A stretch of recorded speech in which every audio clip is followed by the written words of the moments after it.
Découvrez dans cette vidéo comment reprendre le contrôle de votre temps. Comment mieux gérer vos journées pour être beaucoup plus productif. Bonjour à toutes et à tous, je suis Christophe Tamry, propulseur de leaders et fondateur du programme Réussite MLM, qui sont donc vos programmes de coaching et de formation en marketing de réseau et en développement personnel combiné pour vous aider à révéler le leader qui est en vous. Donc sachez que si vous voulez recevoir des vidéos régulièrement, il suffit de vous abonner à notre chaîne YouTube Christophe Tamry. Et dans le descriptif de cette vidéo, ci-dessous, vous pouvez accéder dès maintenant à un coffret cadeau 100% gratuit sur les 33 erreurs qui causent la perte à plus de 92% de distributeurs. Ce sont des pièges à connaître absolument maintenant, c'est vous qui décidez. Donc beaucoup de distributeurs ont tendance à avoir peu de temps de disponible dans une journée et n'arrivent pas encore aujourd'hui à optimiser leur temps. Et malheureusement, ils sont souvent frustrés, déçus parce que les résultats ne viennent pas. Et d'autres même ont beaucoup de temps et n'arrivent pas à optimiser cette disponibilité qu'ils ont. Et ils n'arrivent pas à rendre leur journée suffisamment productive. Alors, vous allez découvrir dans cette vidéo justement comment améliorer justement votre gestion de votre temps et à la fois de votre énergie et aussi de vos commissions, parce qu'effectivement, il y a une répercussion immédiate sur vos revenus parce que vous allez avoir beaucoup plus de productivité dans vos actions.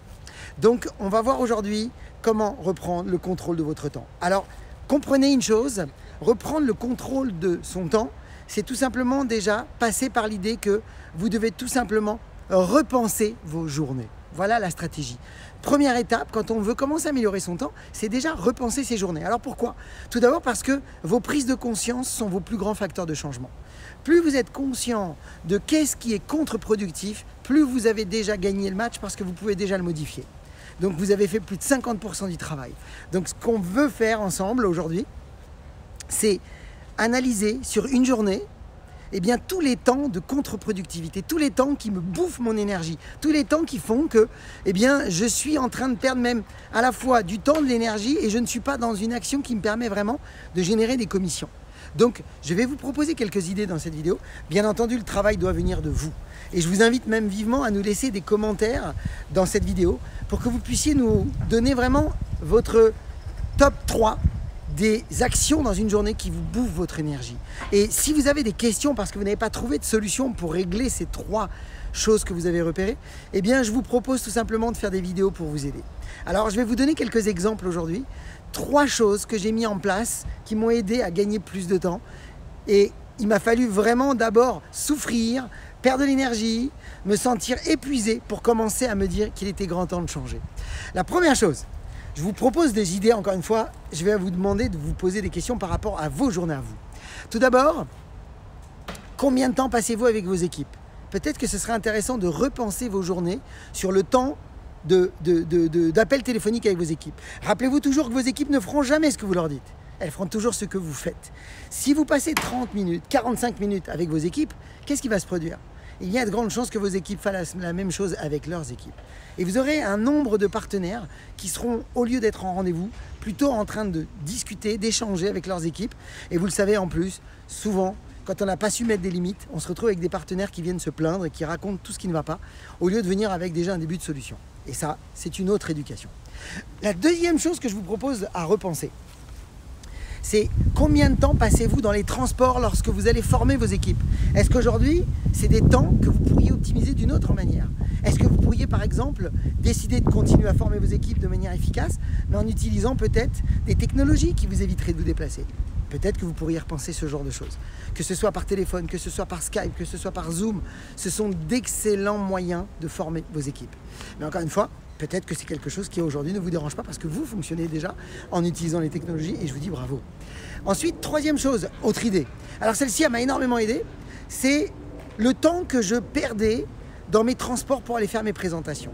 J'en suis arrivé à un point où je me suis rendu compte que, parce que j'avais une moyenne à peu près de 4 à 5 présentations par jour, sans compter les présentations publiques du soir, où je faisais des présentations publiques ou des ateliers produits ou des inaugurations démonstrations chez mes distributeurs qui avaient effectivement, avec qui on avait travaillé la liste, ou alors tout simplement les présentations publiques qui aidaient tout simplement dans la continuité du suivi pour moi et mes équipes, pour aider justement à donner l'envie de prendre la décision de démarrer. Eh bien, je vous propose l'idée de centraliser vos rendez-vous. C'est-à-dire que vous pourriez tout à fait imaginer que, par exemple pour ma part, c'était, au lieu que moi j'aille chez les autres, je proposais aux prospects avec qui j'avais échangé des numéros de téléphone et que j'avais appelé pour prendre un rendez-vous, plutôt à eux de venir là où j'étais. Et là, je faisais ça dans des halls d'hôtel, dans des salons d'hôtel, dans l'espace effectivement café, où je faisais 2 jours par ville. Par exemple, comme j'étais sur la Côte d'Azur, pour ma part, je faisais 2 jours à Cannes, 2 jours à Nice, 1 jour à Antibes, et le samedi matin, je faisais ça à Menton. Et bien sûr, le soir, je faisais des présentations publiques, autant sur Menton que sur... Et là, après, j'avais un endroit à Saint-Laurent-du-Var qui me permettait de réunir les gens de Cannes et de Nice. Et d'Antibes, bien sûr. Donc, ce que je vous propose, c'est de savoir, est-ce que ce serait un bon moyen pour vous et vos équipes de vous centraliser dans un endroit pour faire vos présentations? Pour ma part, de 13h à 19h, mes équipes savaient que je faisais des présentations. Le matin, je faisais des actions précises. L'après-midi, j'avais des actions de présentation. Et bien entendu, mes équipes savaient qu'elles pouvaient aussi amener leurs prospects directement là où j'étais. Et c'était prévu, c'était convenu, mais c'était facile pour elles parce qu'elles savaient tout de suite où j'étais. Elles pouvaient tout de suite donner le lieu de rendez-vous. Et pour moi, c'était génial parce que je faisais un rendez-vous, le prospect était venu, dès qu'il repartait, je pouvais accueillir un deuxième rendez-vous. J'avais pas ce temps de perdu là entre les déplacements, les pertes d'énergie, le stress même parce qu'il suffit de pas pouvoir se garer ou des choses comme ça. Et donc je faisais ça dans plusieurs hôtels. Et ce qui m'a permis effectivement d'aller beaucoup plus vite que la normale, parce que mes équipes ont fait la même chose. Elles ont copié ce que je faisais et non pas ce que je leur disais, ce que je faisais. Et donc, qu'est-ce qui s'est passé? Eh bien, ça me permettait aussi de créer une cohésion d'équipe, ça me permettait aussi de faire de l'édification, ça me permettait de faire des témoignages, ça permettait à mes équipes de venir à mes tables de rendez-vous faire des témoignages. Et donc, j'augmentais la valeur perçue aux yeux de tous les invités que j'avais. Et puis, une bonne chose aussi que vous pourriez faire, c'est lors de vos présentations, c'est de faire des mini-conférences.